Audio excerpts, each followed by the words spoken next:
EBO. We had some inkling that that's what it was from the beginning, but we didn't want to say, okay, that it's NEBO to exclusion of anything else until we were absolutely certain.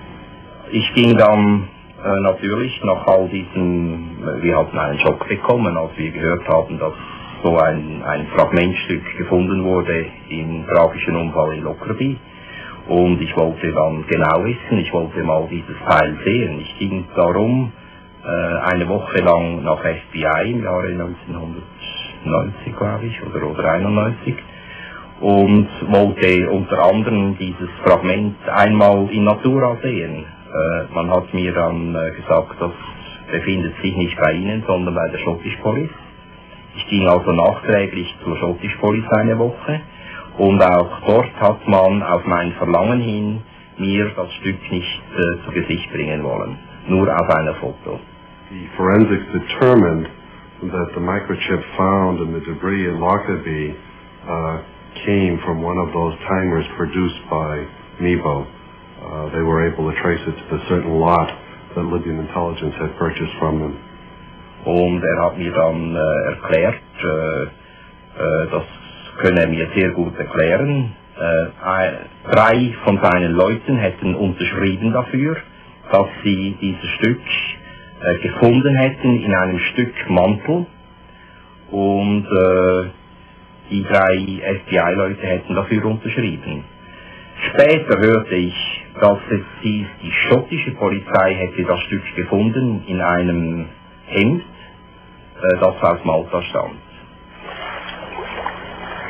So the FBI were telling Mr. Bollier they had 3 men in Scotland in place constantly for 2 years when every piece was found, because how could they have known beforehand what was important? Then the Scottish police tell him that none of that is true. They in fact found the smoking timer themselves in his shirt from Malta. 2 years after his mountain rescue team had searched the Kildare forest for 2 brief but terrible Christmas weeks, that is how long the main search really went on, Bobby was asked by the police to sign a statement saying he had found things, including things he could not even identify. Approximately 2 years after the searching finished, I received a phone call from a policeman in Lockerbie itself asking if he could come down to my home and bring with him certain bags containing some evidence that was of an important nature, and would I sign to say that I'd picked those up, or people in my party had picked those up and I'd handed them in. He brought with him 3 small bags about the size of an A5 piece of paper, one of which contained this item of cloth, one of which contained a brown piece which looked very much like a piece of suitcase, and the third item, I've just no idea what it was. Then the trail blurs further. Other countries, in fact, had the same timers. Als ich befragt wurde, habe ich mich nicht erinnert, dass wir noch 2 Stück an die DDR geliefert haben. Und zwar hat die DDR dazumal die Stelle dort, die Einkaufsstelle, hat dazumal diese Timer nicht bestellt, sondern ich hatte die, weil wir die neu entwickelt haben bei einem Geschäftstreffen, hatte ich 2 solche Timer mitgenommen und sie auch offeriert, und man hat dann diese 2 dort behalten und gesagt, man werde die später bezahlen. There has been some speculation about timers from that same series being provided to Stasi. And it's true that they were, but they were on brown circuit boards.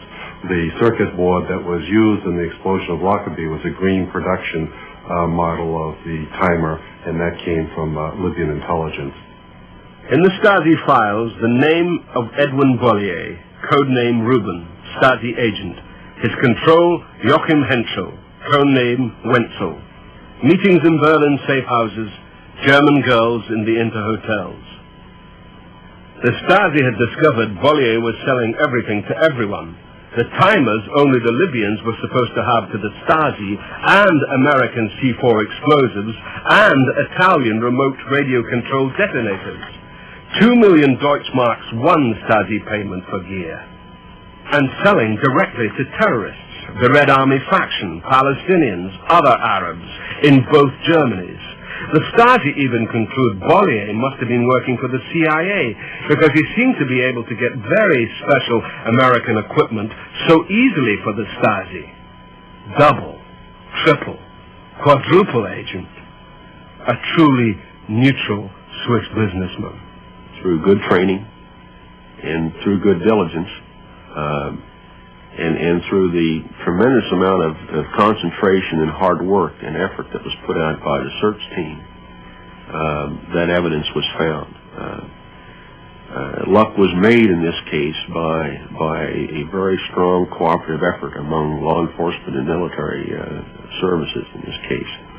And that's what brought the successful resolution to the identification of people involved in that bombing.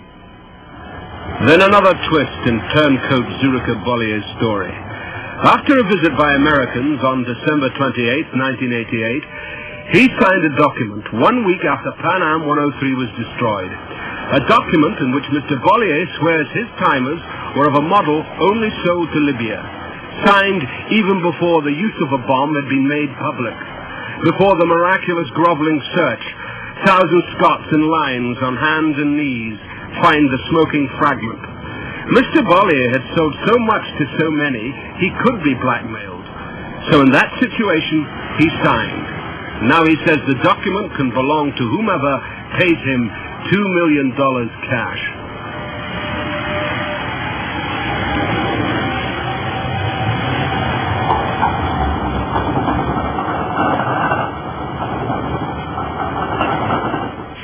After 3 years of one of the most complex and exhaustive investigations in history, head of the inquiry, Lord Fraser, names names.